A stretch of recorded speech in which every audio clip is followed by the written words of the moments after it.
সকলোলৈ নমস্কাৰ মৰমৰ ছাত্ৰ ছাত্ৰীসকল আমি যেতিয়াই ইংৰাজীত কিবা এটা প্ৰশ্ন কৰিবলগীয়া হয় তেতিয়া আমি WH কুৱেশ্যন ব্যৱহাৰ কৰিবলগীয়া হয় নহয়নে বাৰু এই WH কুৱেশ্যনৰ ভিতৰত যেনে ধৰি লোৱা what who why when where how whom whose which ইত্যাদি প্ৰধান গতিকে আজিৰ এই ভিডিঅ'টোত আমি সকলোৱে একেলগে শিকো আহা এই WH কুৱেশ্যনৰ বিষয়ে এই WH কুৱেশ্যনৰ লগত আমি পৰিচিত হৈ লওঁ আহা কাৰণ এই বিষয়টো তোমালোকৰ বাবে খুবেই প্ৰয়োজনীয় তেন্তে আহা ভিডিঅ'টোলৈ আমি আগুৱাই যাওঁ WH কুৱেশ্যনক কুৱেশ্যন ৱৰ্ড বা প্ৰশ্নবোধক শব্দ বুলিও কোৱা হয় আৰু এই প্ৰশ্নবোধক শব্দবোৰ W আৰু H এই দুটা এলফাবেটেৰে আৰম্ভ হয় আৰু সেইবাবে এইবোৰক WH কুৱেশ্যন বুলি কোৱা হয়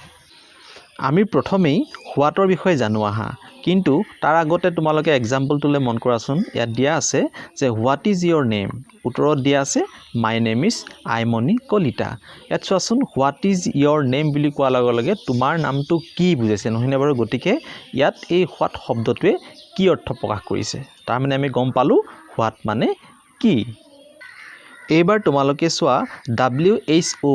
হুৰ বিষয়ে ইয়াতো তোমালোকে প্ৰথমেই এক্সাম্পলটোলৈ মন কৰা ইয়াত দিয়া আছে হু আৰ ইউ উত্তৰত দিয়া আছে I am Aimoni Kalita who are you বুলি কওঁতে ইয়াত তুমি কোন বুজাইছে নহয়নে বাৰু গতিকে হু শব্দটোৱে কোন মানে তুমি কোন এনে অৰ্থ প্ৰকাশ কৰিছে গতিকে আমি গম পালোঁ যে হু মানে কোন বা কোনজন ব্যক্তি এইবাৰ তোমালোকে চোৱা WHY হোৱাই মানে কি হোৱাই বুলি ক'লে সাধাৰণতে কি কাৰণত বুজায় বা কিয় বুজায় উদাহৰণটো চালে তোমালোকে বুজি পাবা ইয়াত দিয়া আছে চোৱা হোৱাই হেভ ইউ কাম হিয়াৰ তুমি ইয়ালৈ কিয় আহিলা বুজিছানে তুমি ইয়ালৈ কিয় আহিলা ইয়াত হোৱাই শব্দটোৱে কিয় বুজাইছে কিয় মানে কাৰণটো বিচাৰিছে গতিকে গম পালোঁ যে আমি হোৱাই মানে কিয় বা কি কাৰণে এইবাৰ আমি জানো আহা হুৱেনৰ বিষয়ে হুৱেন মানে হৈছে সময় মানে কেতিয়া উদাহৰণটো চোৱাচোন তোমালোকে ইয়াত দিয়া আছে যে হুৱেন ইজ ইয়ৰ ফ্লাইট মানে তোমাৰ ফ্লাইট কেইটা বজাত আছে গম পালানে ইয়াত সময়টো সোধা হৈছে গতিকে গম পালা নিশ্চয় হুৱেন মানে কি অন্যহাতে হুৱেৰ মানে হৈছে ক'ত ইয়াত অৱস্থান বা লোকেশ্যনটো সোধা হয় উদাহৰণটো চোৱা হুৱেৰ ইজ দ্য বুক মানে কিতাপখন ক'ত আছে কোন স্থানত আছে কিতাপখনৰ লোকেশ্যনটো বা ইয়াত অৱস্থানটো সোধা হৈছে গতিকে নিশ্চয় তোমালোকে হুৱেৰ মানে কি বুজি পাইছা